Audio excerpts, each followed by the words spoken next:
Matatandaang naimbitahan ang singer-actress na si Vina Morales at aktor na si Jake Ejercito ng kaibigan nilang congressman mula sa Jolo, Sulu noong May 2025 sa kasagsagan ng kampanya para sa midterm elections.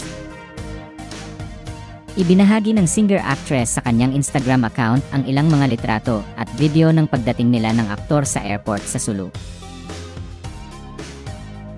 Sabi niya sa caption ng kanyang post sa Instagram, "Touchdown. It was a long day of travel with at Ino Emilio, but it was all worth it to be with the people of Jolo, Sulu, which is my first time. You made it all happen, our dear friend Congressman Samir Tan.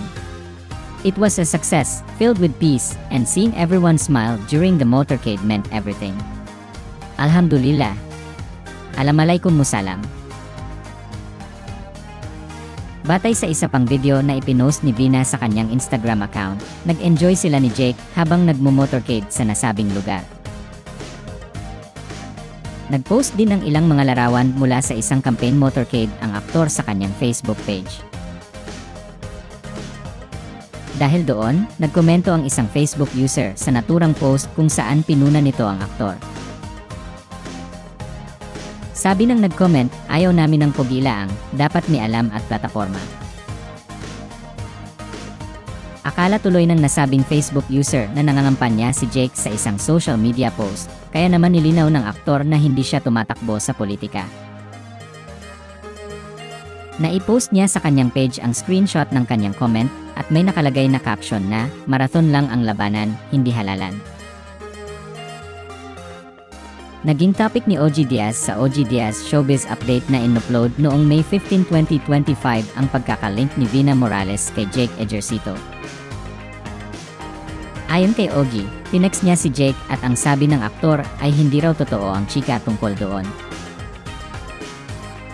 Nililink si Vina at si Jake, sila na raw ba? Oo, abay, syempre napatext ako kay Jake. Sabi niya, tito, hindi po totoo yan.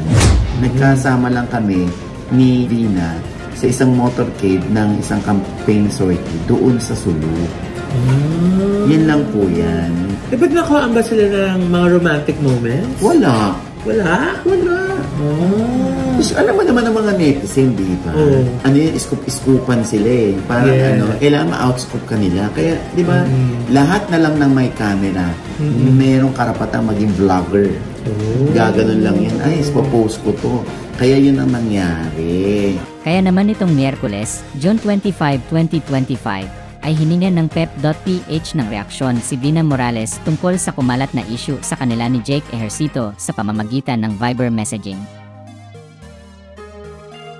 Sinabi ng singer-actress na hindi raw niya ito sinagot noon upang hindi na lumaki ang issue. Paliwanag niya, nagkasama lang daw sila ng aktor sa isang racket at wala umanong katotohanang nagdi-date silang dalawa. Anya, hala, I didn't answer those questions before because baka lalaki lang, hehe. He is a good friend and we worked together when we were in Sulu and just one post ng vlogger na magkasama kami campaigning, they assumed we are dating. There's no truth to that post. Samantala, mapapanood na ang comeback serye ni Vina Morales sa GMA7, ang Cruz vs. Cruz, sumula sa June 30, 2025. Makakasama niya sina Gladys Reyes, Neil Ryan Cisse, Lexi Gonzalez, Christopher Martin, Elijah Alejo, Pancho Magno, at Caprice Cayetano.